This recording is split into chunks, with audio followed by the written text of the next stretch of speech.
Aktau şegerine tamamlanan halkary ýaşyna türkmen türgenleri üstünlükli çykyş etdiler.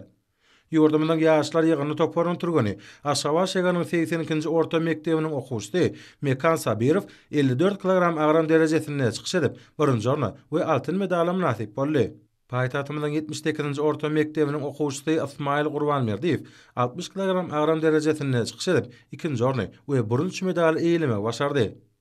Aşgabat şegeriniň 52-nji orta mekdebiniň okuwçysy Hanyeli Lokmanow 46, Daşary welaýatynyň Aktypet raýonynyň 38-nji orta mekdebiniň okuwçysy Nurmurat Saparow 48, Aşgabat şegeriniň 32-nji orta mekdebiniň okuwçysy Melis Şadurdiýew 54, paýtagtymyň 72-nji orta mekdebiniň okuwçysy Hojamerdi Öwür Niýazow 57, Ahal welaýatynyň ýaş olimpiýaçylar taýýarlaýan sport mekdebi internatynyň okuwçysy Ardu Bäşimow 67, paýtagtymyň ýaş olimpiýaçylar taýýarlaýyş mektebiniň okuwçysy Mustafa Muhammed Durdiýew 92 kilogram agram derejelerine çykyş edip 3-nji orna we 1-nji medallara nasip bolmak başardylar.